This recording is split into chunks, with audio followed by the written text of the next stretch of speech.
Hey guys, and welcome to 3.1, the Articles of Confederation. Note that throughout this PowerPoint, I might refer to the Articles of Confederation at any given time as the A of C, right? To abbreviate like we did with D of I and all those other things that we abbreviate in class, okay? So Articles of Confederation or A of C, make sure you've titled your paper and have got everything that you need down, numbers and titles and all that jazz. And if you need more time, push pause because here we go.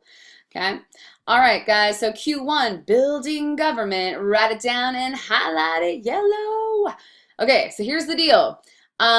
In 1776, even though at this point the war is winding down, before we ever won the Revolutionary War, the Continental Congress had already started the ball rolling on wanting to get some sort of government in place because obviously we're hopeful that we're going to win the war and we want to make sure that we're prepared when we do, because if we're a brand new little baby country, we need ourselves a government so things run smoothly, right? So the Continental Congress tells the 13 states, former colonies, now states, right? Hey, we need government and we want you to concentrate first on state level government. Okay, so every state, former colony, now state, go ahead and create a state constitution that's true for your state laws and state legislature and things that you need at the state level. We still have these today, you guys, in present day terms, now that we have 50 states in the United States of America. All 50 U.S. states have a state constitution that is valid and that we follow at the state level. Okay, so that was priority number one, is state level government. However, we also all recognize that we're going to need a national level government, right? So what is that going to look like? We got to start thinking about that too. So that's also going to be coming down the pike. What is our national government going to look like if we don't belong to King George III and Parliament anymore? Do we want a king? No, we definitely don't want a king. Do we want to run exactly like Parliament runs? No, we don't exactly want that either. We've kind of established at this point we definitely want people to have a say in government. We want representation, right? That was a big point of the war, was no taxation without representation. So we've kind of got some ideas of what we want, but what does that look like on paper is something we know we're gonna need to have to work on. But first, let's get those state constitutions organized, and then we're gonna work on a form of national government. Okay, if you are still writing, push pause before we move on. Make sure you busted out your super duper, very important highlighter color, and you colored anything that you needed to. Before we move on, take a quick look at this map, guys. Notice what is it that we were fighting for again? Review, okay? All that dark blue in there is what is going to become the United States of America once we win the Revolutionary War. This is now the US of A. Take a note that to the west is all Spanish territory. That's going to come into play later. We'll get to that several weeks down the road. We're going to start having conflicts with Spain as we want access to this land, because you guys know now in present day we own all of this. So how the heck did that happen? We'll get to that in a few weeks, but know right now this is what we fought for. This is what we won, was this dark blue area on the map, which is now the US of A.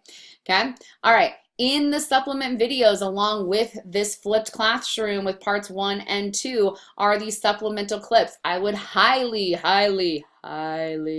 recommend that you take the time to watch at least most, if not all, of the supplemental clips you're going to see throughout this PowerPoint. There's extra credit stuff in there. There's test questions on there. There's just a basic understanding of things you need to know. So this one's on government. It is provided along with the flipped classroom links. So make sure you take advantage and watch that at your guys' convenience. Okay? You don't have to write this down, but FYI, from now through pretty much the rest of the year, we've got some terms that for our class purposes are interchangeable terms at your guys' level, at your age, for our purposes. If I am to say national level government or federal level government or central level government, I'm saying the same thing. They're interchangeable terms for our purposes of the level of government I'm discussing. Okay, you got local level government, like city and county kind of government. You have state level government, right? Each state is going to have a constitution and have certain things they're responsible for and rights that they're allowed to have. And then you're going to have national or federal or central, right? level government, things that affect all of the states that all of the states need to follow and agree to.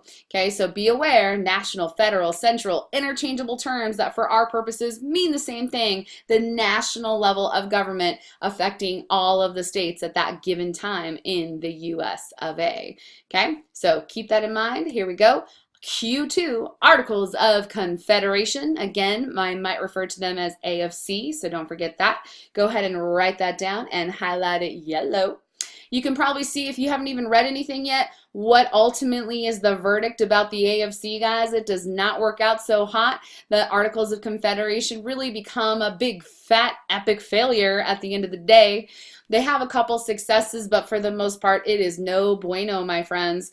Okay, so we are a little leery of national level government. Think about where these people are coming from with everything they've been through with England and the tyranny of King George III and the abuse of Parliament, and they really felt like the national level government of England was too powerful and they abused that power and they were evil, right? So now we are worried that, you know, is that same thing going to happen here? We don't want that. So we're a little skittish about forming a national government and how much power to really give them. And that's going to end up causing problems because we're going to make them too weak. When we end up writing the Articles of Confederation, we give a lot of power to the states and not so much to the national government because we're a little skittish about giving the national government too much power. Okay, so it takes a while to come up with, but by 1781, we have formed the Articles of Confederation. It's a document that kind of lays out our national or central or federal level government. Okay, Confederation is another word for alliance. So look at it as a document of alliance or a document of friendship, really, between the 13 states. Okay. So this is going to be our first national level government. And again, it's ultimately going to be a pretty big fat failure. It's not going to be so hot for us.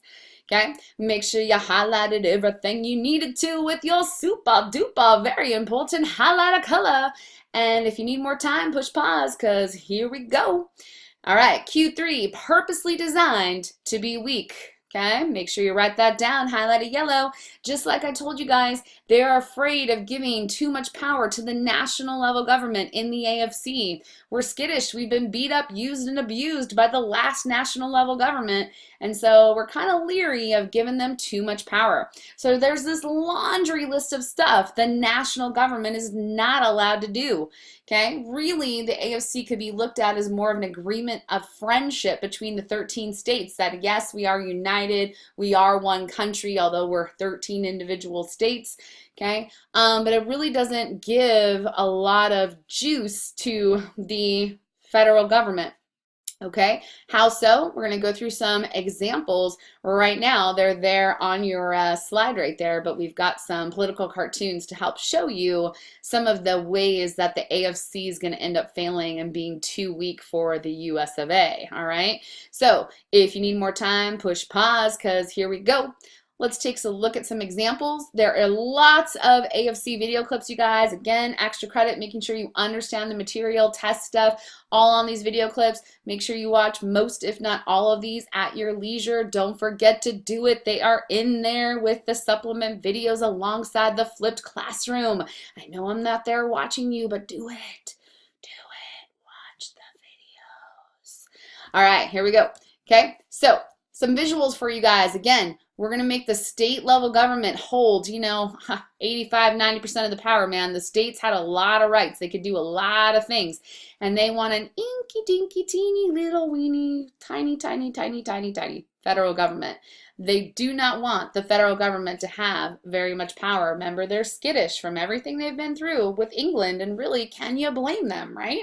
They had been through a lot, and so they make sure they give the states a lot of power and the federal government a little bit of power. Well, what does that look like? What do you mean they have a little bit of power? Like what? All right, so let's look at some examples.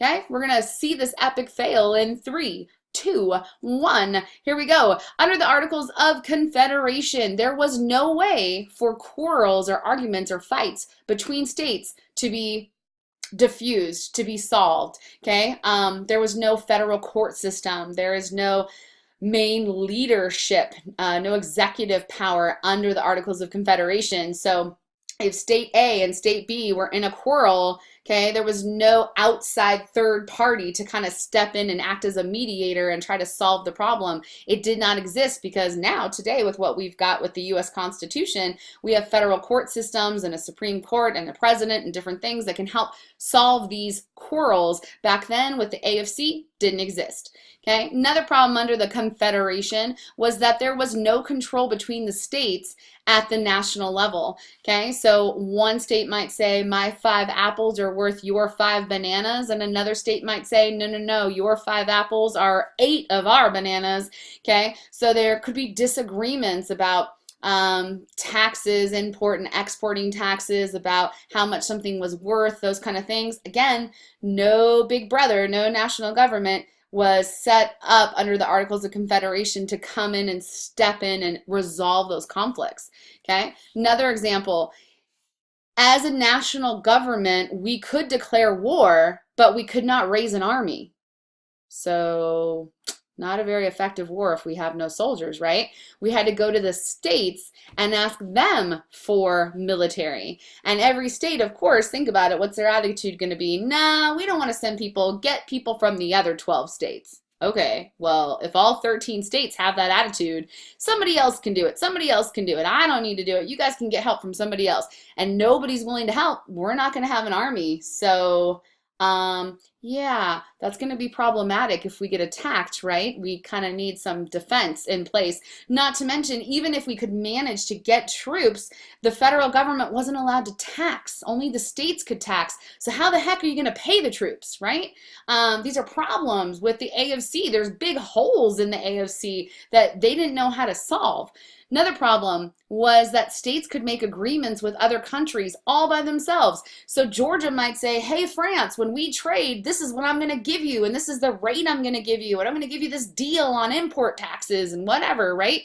And the other 12 states could be like, yeah, no, we ain't doing that. So when France goes to them and says, hey, Georgia told me that we can do A, B, and C, they might be like, yeah, with Georgia, but we're not going to do that for you. Too bad, so sad. That's going to cause a lot of tension and problems with them for international trade, because the rest of the world, yeah, we're 13 states, but we're supposed to be a united country, right? We should have the same rules no matter which state you're talking to. And every state had different rules. And so the international community gets upset, gets frustrated, gets the short end of the stick a lot, and then they don't want to trade with us, right? And you need trade because we need certain goods and we want to have a strong economy. So this is not good, not good. Okay, another problem, if you want to change, to amend means to make a change. Hey, you know what? We wrote this in the AFC and it's just not working out. Let's amend, or let's change that, right? On this document, you needed all 13 states to agree. Yeah, good luck with that. Because, you know, have you ever gotten 13 people in a room and try to agree about which movie to watch, or what you want for dinner, or what you guys want to do in your free time? Good luck getting 13 people to agree on something as simple as that, much less on huge government, national level problems, right? How are you ever going to get all 13 people to agree? It ain't going to happen. So, or all 13 states to agree. It's not going to happen. So, yeah, that's going to also cause a lot of problems. Definitely an epic fail. That poor kid. Also, another problem, there's no president or any kind of leader in the Articles of Confederation. None. They don't allot for that. There's no leadership role, and there's no federal courts. There's state level courts, but not federal courts in the AFC. All of these, you guys, are huge, epic failures on the part of the ANC. This is not good, not good. Another thing is, we all got equal representation, which, hey, we got representation, yay! You might think that sounds amazing, but you need to stop and think about it for a second. All 13 states have an equal number of representatives in Congress. Okay, that sounds good, but slow your roll. Should little tiny itty bitty little eeny weeny Rhode Island, who has like, 5 people living there, more than that, but not a lot, right? Should they get the same amount of representation as a big state like New York or like Virginia that has way more people living there? If you have a huge amount of population and compared to another state, you should probably have more representatives than that other state, right? So again, conflicts, not good. AFC, epic fail. Epic. All right, we'll continue in part 2. See you then.